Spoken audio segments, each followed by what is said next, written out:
Hello there, Americans. I'm Nicholas R. Cicada. These are divisive and strange times that we Americans find ourselves in, but no matter your political affiliation, your race, background, religion, or heritage, we've all had the same American dream. You know the one. Every single night, we've had a beautiful vision of the pale, emaciated cadavers of Dario Amodei, Peter Thiel, Elon Musk, and Sam Altman heaving atop a vast flesh mass comprised of various GOP senators, lawmakers, and constituents.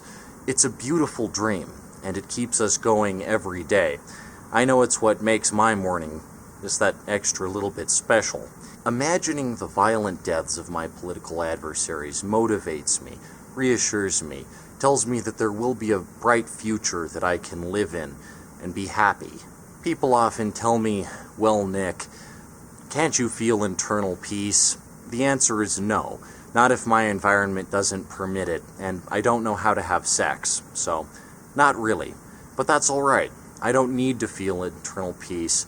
I enjoy imagining the violent deaths of people like Elon Musk, Peter Thiel, Sam Altman, and Dario Amodei.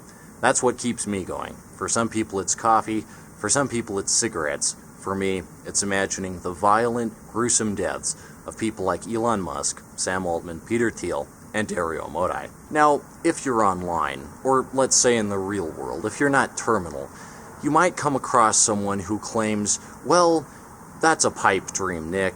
The deaths of these people wouldn't accomplish anything. Their companies are simply too big to fail. I'm for change and progress, and I believe that their inventions are important, that these men are important, and that even if they were all to die tomorrow, spontaneously combust, or if their skin were to be flayed, or their organs were to rupture, it wouldn't make a difference because the inventions they've come up with will just go forward anyway in this game of progress that they've got laid out, and the future is inevitable and set in stone. And to that I say that's complete bullshit. That's hard determinism. Hard determinism is fucking stupid. The future isn't set in stone. Not at all. It never has been, actually. Nothing is certain about the future. It's always changing. Nothing is inevitable either. Anyone who tells you that the future is inevitable is full of shit. No company is too big to fail. Nobody is too big to fail. The universe is, I guess. But something man-made, like a pithy tech startup company, that's not too big to fail. And if someone says that they're too big to fail, odds are they're right on the verge of failing. They're right on the brink of a humiliating failure if they say they're too big to fail. You know who else claimed to be too big to fail right before failing? Hitler. Exxon, Bear Stearns, plenty of companies have failed without their CEOs even dying. It didn't even take their CEOs dying for them to go kaput, whoosh.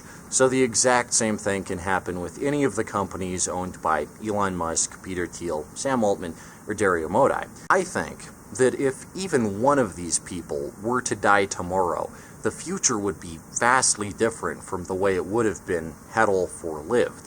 And if all four of them died tomorrow, then we've got a bright and perky future ahead of us. When people say that the future is inevitable or that these men or these companies are too big to fail, they actually reveal that they're not progressive. Even though they claim to want technological progress, what they actually want is stagnation, the perpetuation of the status quo.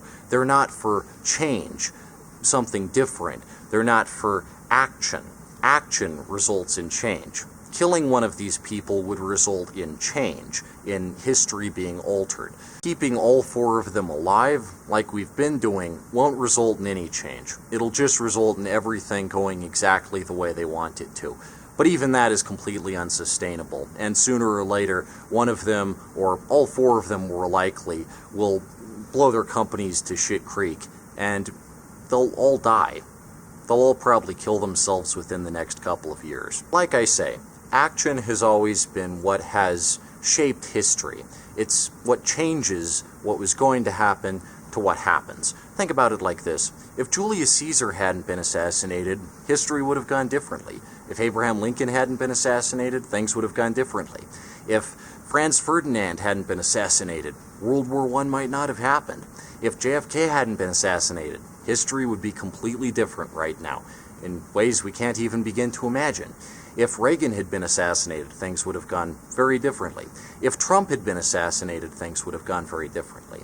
If Charlie Kirk hadn't been assassinated, I'd be living in a world where Charlie Kirk, the disgusting religious extremist, was alive right now. I'm really glad I don't exist in a world where Charlie Kirk exists. Anyway, my point is, people dying has always changed history. In a negative way and a positive way, it's always altered things, at least somewhat. Anyone who's in denial about this doesn't know what the hell they're talking about. History is shaped by people being killed, on and on and on. Always has been, always will be. If Sam Altman had his spleen removed violently, if you just reached into his gut, if you just reached into the inner recesses of this doofy marshmallow man and pulled out his spleen, he wouldn't be able to terrorize the American people anymore. None of these guys would be able to fuck the government up like a blow-up doll if they weren't alive. That's just the long and short of it. Now, I'm a pacifist. On the record, I am, and I abhor violence. Violence disgusts me. I think violence is the domain of the weak. But I can't control what other people do. I have no say over who's going to assassinate who tomorrow. Like I say, that's just how history goes. History is shaped by people killing other people. It's not pretty, but that's the way it is, as Walter Cronkite would say. If someone online tells you that all of these tech bros dying wouldn't make a difference or whatever, they're absolutely full of shit. If the decapitated heads of Peter Thiel, Sam Altman, Dario Modi, and Elon Musk showed up on the doorstep of the White House tomorrow with a note written in blood that said, "Dear Mr. Trump, you're not going to heaven," you bet your ass the world would be pretty different from the way it was going. So, that's just not true.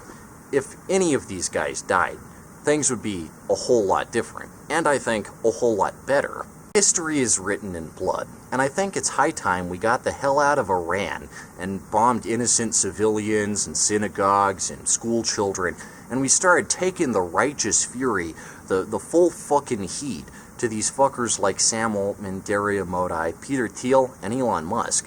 What if we decapitated them? What if we took their guts and made a big splotch out of them? I think that'd be pretty fucking cool. Let's wage a war on these fuckers instead of sending our troops over to Iran to die, huh? That's a pretty good idea, isn't it? I just came up with that on the spot. Back in the day, operatives from the FBI sent Dr. Martin Luther King Jr. letters urging him to commit suicide. So instead of telling Dr. Martin Luther King Jr. to do that, let's turn our attention, our focus, to people like Sam Altman. Send him a bunch of letters saying, your life is worthless, you've done nothing of value in life. Off yourself, bitch.